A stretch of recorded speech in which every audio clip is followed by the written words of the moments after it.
Turok 1 and 2, I had heard nothing but good things about them over the years.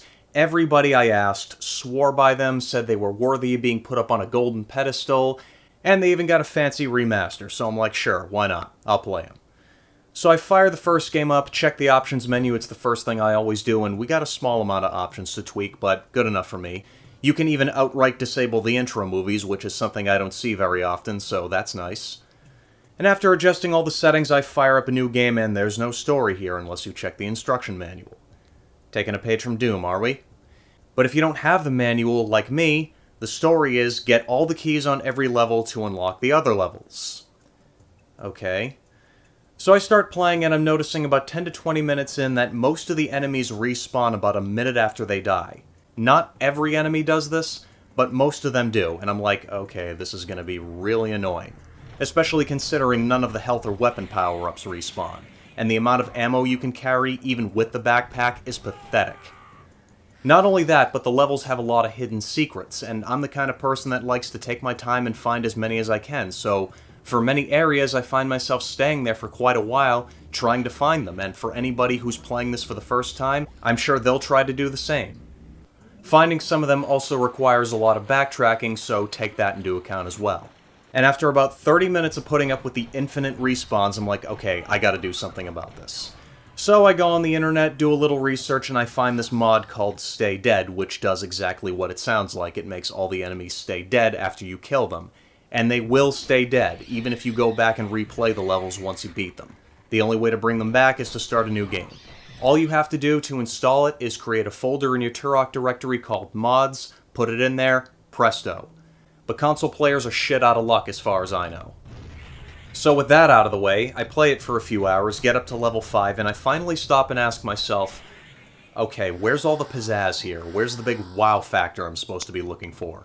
What makes this one of the greatest things to happen to the universe since sliced bread like I heard so much about?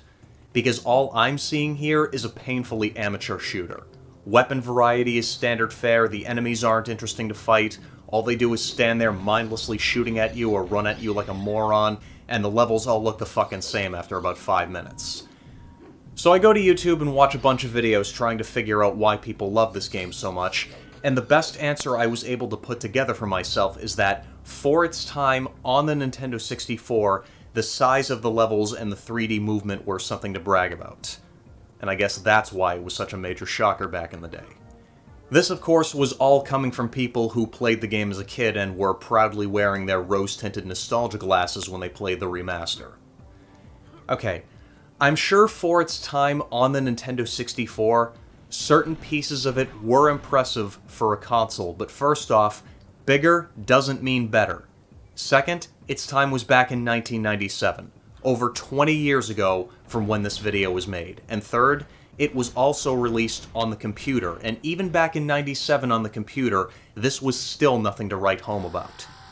Turok wasn't some big leap forward in game design or technology, because there's nothing special about this game. It's a goddamn hallway shooter. Even when you're in areas that are supposed to be outside, it still feels like you're in a hallway 90% of the time, if these giant walls on either side are any indication. And this is the enhanced version, with the fog greatly scaled back. I looked up some footage of the original release on the computer, and it feels even more claustrophobic and confining because the fog is so in your face all the time. And have any of you taken a look at the actual design of the levels? They scream beginner, not even amateur, no, first-time beginner. Every level in this game is a copy-paste job on steroids, with a random building thrown in here and there, and every level has enough unused space to put the entire map of Daggerfall in there. I've seen more professional-looking levels made in the free version of FPS Creator. The only game I can think of where Turok beats it in the level design is Wolfenstein 3D, and that's saying next to nothing because any other shooter out there can beat Wolfenstein 3D in level design. But there's one thing that does stand out a little bit. Jumping segments. Turok loves jumping segments, and it's not coded very well, so unless you're spot on dead center with your jumps, prepare to see yourself falling to your death. A lot.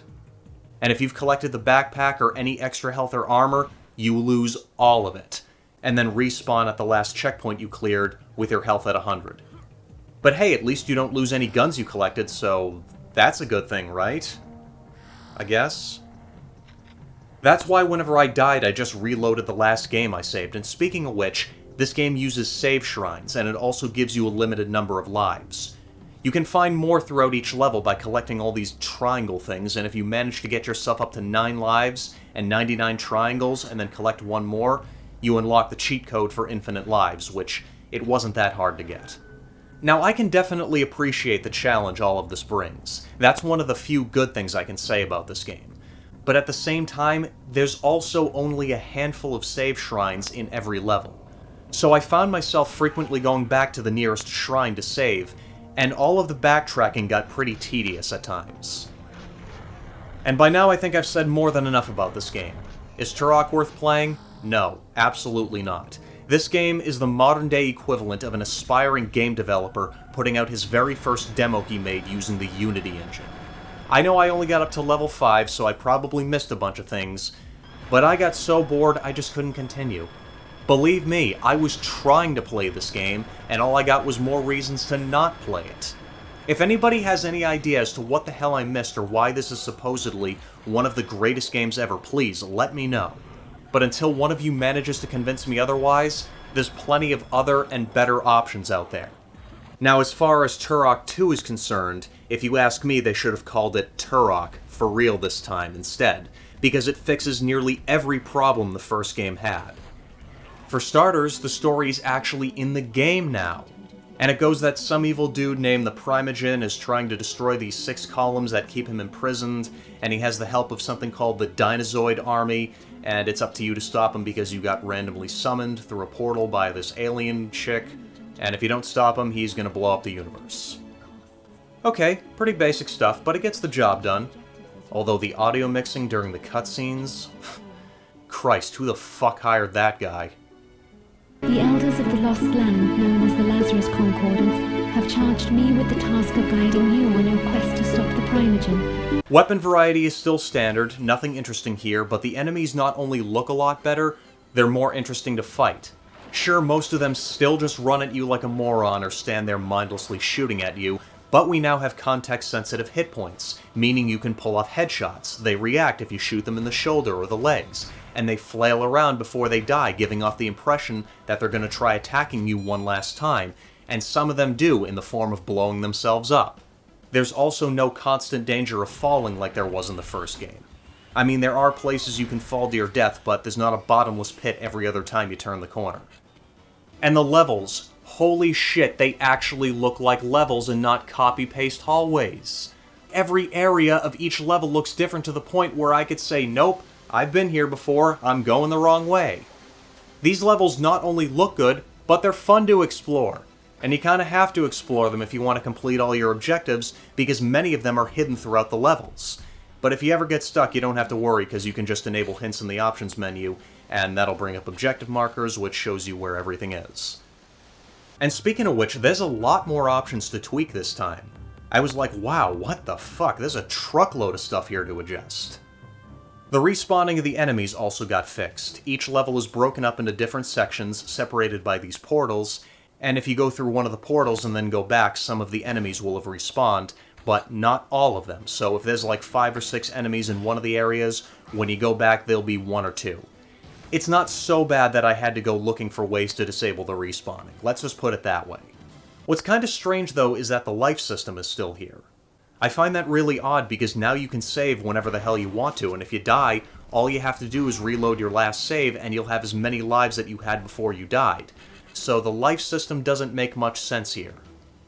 Now that being said, I still don't like Turok 2. For all the improvements it makes, it's still just a painfully average shooter. There's nothing bad about this game, but there's nothing particularly good about it either. And I was really trying to find something to like about this game. But the truth is, unless you've never played a first-person shooter before, Turok 2 has nothing to offer. At the very best, it's a play it once and never touch it again type of game. So in short, neither of these games are worth playing. Like I said earlier, even when they were first released in the late 90s, there were plenty of other and better options to choose from. It's kind of disappointing to get such a mediocre result after hearing so many good things about both of these games, but it's not surprising. Just because something is old doesn't mean it's good. Alright kids, thanks for watching. If you're already subbed to the channel or are about to, be sure to hit the bell so you get notified when I post a video, hit the like button, and give me some feedback. I don't care if it's good or bad.